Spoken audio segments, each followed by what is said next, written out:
Hello friends, स्वागत है आपका हमारे YouTube channel study smart IQ में। और मैं हूं सबा परवीन और आज हम फिर पढ़ने जा रहे हैं RRB NTPC 2025 के लिए GK GS की क्लास, जिसमें हम डिस्कस कर रहे हैं प्रीवियस ईयर क्वेश्चन। और ये हमारी क्लास 40 भी है, इससे पहले हम 39 क्लासेस से कर चुके हैं। सो आई होप आपको मेरी वीडियो पसंद आती है। तो ऐसी ही वीडियो देखने के लिए हमारे चैनल को लाइक करें, शेयर करें, सब्सक्राइब करना ना भूलें। तो चलिए स्टार्ट करते हैं आज की हमारी क्लास। सो फर्स्ट क्वेश्चन है, बहमनी साम्राज्य की स्थापना किसने की थी? बहमनी साम्राज्य की स्थापना यह किसने की थी? तो ये की थी अलाउद्दीन बहमन शाह ने। ठीक है ना, राइट आंसर है ऑप्शन बी, अलाउद्दीन बहमन शाह, जिन्हें हसन गंगू भी कहते थे। ठीक है, तो इन्होंने बहमनी साम्राज्य की स्थापना कब की थी? तो ये की थी 1347 ईस्वी में। ठीक है ना, 1347 ईस्वी में इन्होंने बहमनी साम्राज्य की स्थापना की थी। ठीक है, फिर बात करें फिरोज शाह बहमनी। तो फिरोज शाह बहमनी ये 1397 से 1422 तक इन्होंने बहमनी साम्राज्य पर शासन किया। ठीक है ना, बहमनी साम्राज्य पर इन्होंने शासन किया और यह एक शक्तिशाली शासक था। ठीक है ना, शक्तिशाली शासक था। और इसका पूरा नाम था ताज उद दीन बहमनी। ठीक है ना, ताज उद्दीन फिरोज शाह बहमनी। ठीक है, ये इसका पूरा नाम था। ठीक है, फिर बात करें हम मोहम्मद बिन तुगलक की। तो यह तुगलक वंश का शासक था। तुगलक वंश का शासक था। ये गयासुद्दीन तुगलक का बेटा था। ठीक है ना, गयासुद्दीन तुगलक का ये बेटा था। और इसने अपनी राजधानी दिल्ली से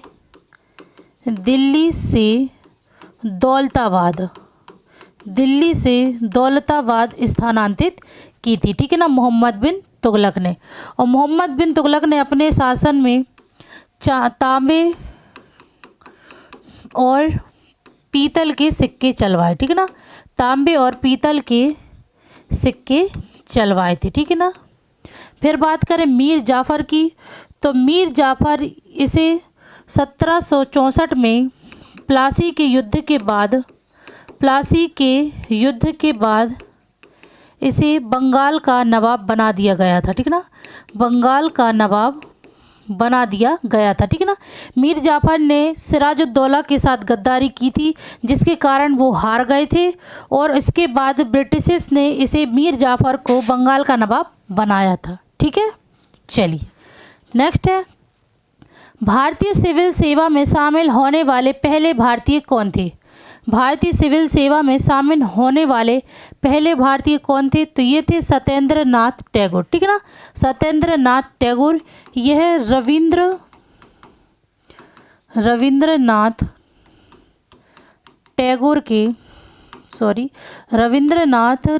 के बड़े भाई थे। ठीक है ना, रविंद्रनाथ टैगोर के ये बड़े भाई थे सत्येंद्र नाथ टैगोर, जो भारतीय सेवा में शामिल होने वाले पहले भारतीय थे। ठीक है ना, तो ये 1863 में, ठीक है ना, 1863 में ये शामिल हुए थे। ठीक है ना, शामिल हुए थे भारतीय सिविल सेवा में।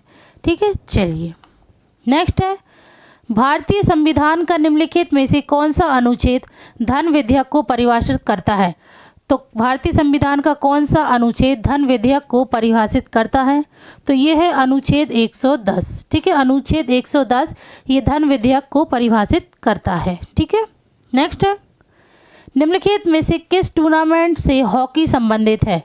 टूर्नामेंट से संबंधित है हॉकी। तो ये है रंगास्वामी कप से। ठीक है ना, रंगास्वामी कप से यह हॉकी से संबंधित है। राइट आंसर है ऑप्शन ए। नेक्स्ट है, भारत के संविधान के किस अनुच्छेद के अंतर्गत समानता का अधिकार वर्णित है? तो किस अनुच्छेद के अंतर्गत समानता का अधिकार वर्णित है? तो यह वर्णित है अनुच्छेद 14 से 18 में। ठीक है ना, अनुच्छेद 14 से 18 में अनुच्छेद ये संविधान के भाग 3 में है, ठीक है ना। संविधान के भाग 3 में है, ये मौलिक अधिकार है, ठीक है ना। मौलिक अधिकार है जो कि संविधान के भाग 3 में निहित है, ठीक है। संविधान के भाग 3 को भारत का मैग्ना कार्टा भी कहा जाता है, ठीक है ना। मैग्ना कार्टा भी कहा जाता है, ठीक है। चल नेक्स्ट है, स्वतंत्रता की चिंगारी किसने प्रज्वलित की जिसके कारण 1857 का विद्रोह हुआ था। तो स्वतंत्रता की चिंगारी किसने प्रज्वलित की, तो ये की थी मंगल पांडे ने, ठीक है ना। मंगल पांडे ने स्वतंत्रता की चिंगारी को ही प्रज्वलित किया था जिसके कारण 1857 का विद्रोह हुआ था। तो जो मंगल पांडे थे इन्होंने चर्बी वाले कारतूसों को चलाने से मना कर दिया था, ठीक है ना। यूज़ करने से इन्होंने मना कर दिया था जिसके कारण 1857 का विद्रोह हुआ था, ठीक है। तो 1857 के विद्रोह को सिपाही विद्रोह और प्रथम स्वतंत्रता संग्राम भी कहा जाता है, ठीक है ना। 1857 के विद्रोह को, ठीक है। फिर बात करें हम यहाँ पे सुभाष चंद्र बोस की, तो सुभाष चंद्र बोस को नेताजी के नाम से भी जाना जाता है, ठीक है ना। नेताजी के नाम से इन्हें जाना जाता है और इन्होंने आज़ाद हिंद फौज का पुनर्जीवित किया, ठीक है ना। आज़ाद हिंद फौज को इन्होंने पुनर्जीवित किया था, ठीक है ना, सुभाष चंद्र बोस ने। सुभाष चंद्र बोस ये आईएनसी के अध्यक्ष रहे, ठीक है ना। आईएनसी के अध्यक्ष रहे 2 बार, ठीक है। तो ये कब रहे, तो ये 1938 में हरिपुरा में, 1938 में हरिपुरा में और 1939 में त्रिपुरी में, ठीक है ना। त्रिपुरी में ये आईएनसी के अध्यक्ष रहे, ठीक है। फिर बात करें हम पंडित जवाहरलाल नेहरू की, तो पंडित जवाहरलाल नेहरू ये भारत के पहले प्रधानमंत्री थे, ठीक है ना। भारत के पहले प्रधानमंत्री थे और सबसे लंबा कार्यकाल भी इनका ही रहा था, ठीक है ना, जवाहरलाल नेहरू का। यह 1947 से 1964 तक, ठीक है ना, भारत के प्रधानमंत्री रहे। और जवाहरलाल नेहरू ने आईएनसी 1929 में, आईएनसी में अध्यक्ष रहे 1929 में लाहौर अधिवेशन में, ठीक है ना। लाहौर अधिवेशन में ये अध्यक्ष रहे थे और इन्होंने यहाँ पर पूर्ण स्वराज की मांग की थी, ठीक है ना। पूर्ण स्वराज की मांग की थी जवाहरलाल नेहरू ने, ठीक है ना, आईएनसी के 1929 लाहौर अधिवेशन में, ठीक है। फिर बात करें भगत सिंह की, तो भगत सिंह इन्होंने 1926 में नौजवान भारतीय सभा की स्थापना की, ठीक है ना। नौजवान भारतीय सभा की स्थापना की इन्होंने। भारत का योजना आयोग किस वर्ष स्थापित किया गया था। भारत का योजना आयोग यह किस वर्ष स्थापित किया गया था, तो यह किया गया था 1950 में, ठीक है ना। 1950 में स्थापित किया गया था। नेक्स्ट है गदाधर चट्टोपाध्याय डैश का नाम है। गदाधर चट्टोपाध्याय यह किसका नाम है, तो यह नाम है रामकृष्ण परमहंस का, ठीक है ना। रामकृष्ण परमहंस का ये नाम है। और रामकृष्ण परमहंस ये किसके गुरु थे, तो ये स्वामी विवेकानंद के गुरु थे, ठीक है ना। स्वामी विवेकानंद के गुरु थे, ठीक है ना। स्वामी विवेकानंद ने रामकृष्ण परमहंस के नाम पर ही इन्होंने रामकृष्ण मिशन की शुरुआत की थी, ठीक है ना। रामकृष्ण मिशन की शुरुआत की थी स्वामी विवेकानंद ने ही, ठीक है। चलिए नेक्स्ट है भारतीय राष्ट्रीय कांग्रेस की स्थापना के समय भारत का वायसराय कौन था। तो भारतीय राष्ट्रीय कांग्रेस की स्थापना के समय भारत का वायसराय कौन था। तो सबसे पहले हम बात करें भारतीय राष्ट्रीय कांग्रेस की स्थापना कब हुई, तो ये हुई थी 1885 में बॉम्बे में गोकुलदास तेजपाल संस्कृत महाविद्यालय में, ठीक है, भारतीय राष्ट्रीय कांग्रेस की स्थापना हुई थी। तो इस समय भारत का वायसराय कौन था? तो ये था लॉर्ड डफरिन, ठीक है ना। लॉर्ड डफरिन इस समय भारत का वायसराय था और यह 1884 से 1888 तक भारत का वायसराय रहा, ठीक है। फिर बात करें लॉर्ड लॉरेंस की, तो लॉर्ड लॉरेंस ये भारत का वायसराय था, ठीक है ना, भारत का वायसराय था लॉर्ड लॉरेंस। इसने भारत में वन विभाग की स्थापना की थी, ठीक है ना, वन विभाग की स्थापना की, वन विभाग की स्थापना की थी इसने, ठीक है ना, लॉर्ड लॉरेंस ने। और ये 1864 से 1869 तक भारत का वायसराय रहा, ठीक है। और इसने मद्रास, कलकत्ता और बॉम्बे, मद्रास, कलकत्ता, बॉम्बे में इसने उच्च न्यायालयों की स्थापना की थी, ठीक है ना, लॉर्ड लॉरेंस ने, ठीक है। फिर बात करें लॉर्ड कैनिंग की, तो लॉर्ड कैनिंग ये भारत का अंतिम गवर्नर जनरल और पहला वायसराय था, ठीक है ना, पहला वायसराय था, ठीक है, अंतिम गवर्नर जनरल और पहला वायसराय था लॉर्ड कैनिंग, ठीक है।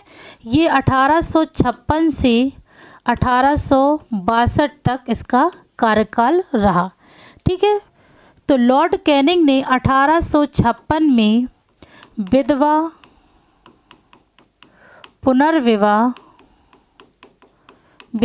पुनर्विवाह अधिनियम को पारित किया था, ठीक है ना, विधवा पुनर्विवाह अधिनियम को पारित किया था लॉर्ड कैनिंग ने और इसका मसौदा तैयार किया था लॉर्ड डलहौजी ने 1856 में, ठीक है। और इन्हीं के टाइम पर, लॉर्ड कैनिंग के टाइम पर ही मद्रास, कलकत्ता और बॉम्बे में विश्वविद्यालय की स्थापना हुई थी, ठीक है ना, विश्वविद्यालयों की स्थापना हुई थी लॉर्ड कैनिंग के टाइम पर ही, ठीक है। फिर बात करें यहाँ पे हम लॉर्ड रिपन की, तो लॉर्ड रिपन ये है भारत का वायसराय था, ठीक है, लॉर्ड रिपन ये भारत का वायसराय था। ये 1880 से 1884 तक भारत का वायसराय रहा और इसे भारत में स्थानीय स्वशासन का जनक कहा जाता है, ठीक है ना, भारत में स्थानीय स्वशासन का जनक कहा जाता है लॉर्ड रिपन को। और इसने ही पहला कारखाना अधिनियम पारित किया था, ठीक है ना, पहला कारखाना अधिनियम पारित किया था लॉर्ड रिपन ने ही। और ये हंटर आयोग लाया था, ठीक है ना, हंटर आयोग की स्थापना की थी लॉर्ड रिपन ने ही। और वर्नाक्यूलर प्रेस एक्ट को रद्द किया था, ठीक है ना, वर्नाक्यूलर प्रेस एक्ट को रद्द किया था लॉर्ड रिपन ने, ठीक है। तो ये है सारी डिटेल, तो आप इसे अच्छे से नोट कर लीजिए। चलिए नेक्स्ट है, निम्नलिखित में से किस मंदिर का निर्माण राजा राज चोल ने करवाया था? तो किस मंदिर का निर्माण राजा राज चोल ने करवाया? तो यह करवाया था बृहदेश्वर मंदिर का निर्माण, ठीक है, राजा राज चोल ने करवाया था। नेक्स्ट है, किस कैबिनेट मिशन ने भारत का संविधान बनाने के लिए एक संविधान सभा का प्रस्ताव रखा? तो किस कैबिनेट मिशन ने भारत का संविधान बनाने के लिए एक संविधान सभा का प्रस्ताव रखा? तो ये रखा था कैबिनेट मिशन योजना 1946 ने, ठीक है। तो राइट आंसर है ऑप्शन सी। अगर हम बात करें यहाँ पे संविधान सभा की, तो संविधान सभा की प्रारूप समिति के अध्यक्ष कौन थे? प्रारूप समिति के अध्यक्ष कौन थे? तो ये थे डॉक्टर B.R. अम्बेडकर, ठीक है, डॉक्टर B.R. अम्बेडकर ये प्रारूप समिति के अध्यक्ष थे। और सबसे पहले संविधान का विचार किसने दिया था? संविधान का विचार किसने दिया था? तो ये दिया था एम एन रॉय ने। एम एन रॉय ने कब दिया था? तो ये दिया था 1934 में, ठीक है ना। सबसे पहले विचार इन्होंने ही दिया था। फिर बात करें संविधान को बनने में लगा समय, संविधान को बनने में कितना समय लगा था? तो ये लगा था 2 साल 11 माह 18 दिन, ठीक है। 2 साल 11 माह 18 दिन लगी संविधान को बनने में। और संविधान को अपनाया कब था? अपनाया कब था? तो संविधान को अपनाया था 26 नवंबर 1949 को अपनाया था। और संविधान लागू कब हुआ था? तो संविधान लागू हुआ था 26 जनवरी 1950 को, ठीक है, ये लागू हुआ था। चलिए नेक्स्ट है, दीनदयाल उपाध्याय ग्रामीण कौशल्य योजना डैश में शुरू की गई। तो दीनदयाल उपाध्याय ग्रामीण कौशल योजना यह डैश में शुरू की गई। तो यह की गई थी 2014 में शुरू की गई थी, ठीक है। नेक्स्ट है, बारी दो आब निम्नलिखित के बीच का क्षेत्र है। बारी दो आब ये किसके बीच का क्षेत्र है? तो ये है ब्यास और रावी नदी के बीच का क्षेत्र, ठीक है ना। ब्यास और रावी नदी के बीच का क्षेत्र है बारी दो आब, जिसे माझा भी कहते हैं, ठीक है ना। माझा के नाम से भी जाना जाता है। नेक्स्ट है, संयुक्त राष्ट्र चार्टर का स्थापना दिवस था। संयुक्त राष्ट्र चार्टर का स्थापना दिवस तो ये था 24 अक्टूबर 1945 को, ठीक है ना। 24 अक्टूबर 1945 को इसका स्थापना दिवस था। नेक्स्ट है, विश्व प्रसिद्ध छत्तीसगढ़ी लोक गायिका तीजन बाई यह किस प्रकार के लोक संगीत की प्रतिपादक हैं? तो ये गायिका हैं तीजन बाई, तो ये किस प्रकार के लोक संगीत की प्रतिपादक हैं? तो ये है पंडवानी, ठीक है ना। पंडवानी लोक संगीत की प्रतिपादक है तीजन बाई, ठीक है। नेक्स्ट है, भारत के पूर्वी तट पर किस प्रकार की मिट्टी सर्वाधिक पाई जाती है? तो भारत के पूर्वी तट पर किस प्रकार की मिट्टी सर्वाधिक पाई जाती है? तो ये पाई जाती है जलोढ़ मिट्टी, ठीक है ना। जलोढ़ मिट्टी ये सबसे ज़्यादा पाई जाती है भारत के पूर्वी तट पर। नेक्स्ट है, कोमेट शब्द प्राचीन डैश शब्द से आया है जिसका अर्थ है लंबे बालों वाला तार है, ठीक है ना। कोमेट शब्द ये कहाँ से आया है? तो ये आया है यूनानी से, ठीक है ना। यूनानी शब्द से आया है जिसका अर्थ है लंबे बालों वाला तार। नेक्स्ट है, कीबोर्ड मॉनिटर और कैबिनेट इसके घटक हैं। कीबोर्ड मॉनिटर और कैबिनेट ये किसके घटक हैं? तो ये है कंप्यूटर हार्डवेयर के, ठीक है ना, कंप्यूटर हार्डवेयर के।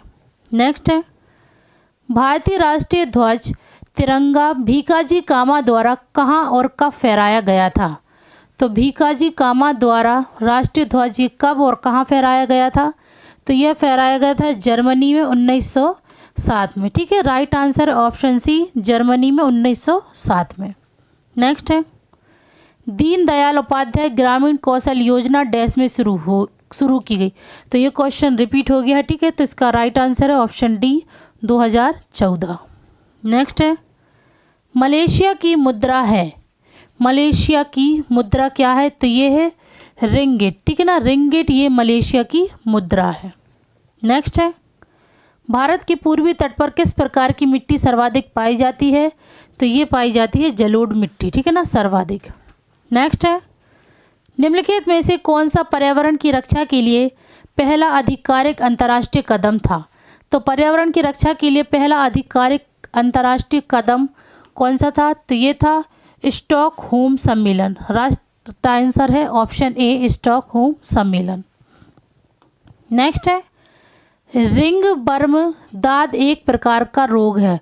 तो दाद ये किस प्रकार का रोग है? तो यह कवक जनित रोग है, ठीक है ना। दाद ये कवक जनित रोग है। नेक्स्ट है, भारत में सर्वोच्च न्यायालय की पहली महिला न्यायाधीश कौन थी? तो भारत में सर्वोच्च न्यायालय की पहली महिला न्यायाधीश ये कौन थी? तो ये थी एम फातिमा बीबी, ठीक है ना। एम फातिमा बीबी यह सर्वोच्च न्यायालय की पहली महिला थी। और ये कब बनी थी? तो ये बनी थी 6 अक्टूबर 1979 1989 में, ठीक है, 1989 में ये बनी थी सर्वोच्च न्यायालय की पहली महिला न्यायाधीश। ठीक है, तो ये थी आज की हमारी क्लास। सो आई होप आपको वीडियो पसंद आई हो। तो ऐसी ही वीडियो देखने के लिए हमारे चैनल को लाइक करें, शेयर करें, सब्सक्राइब करें। Thank you.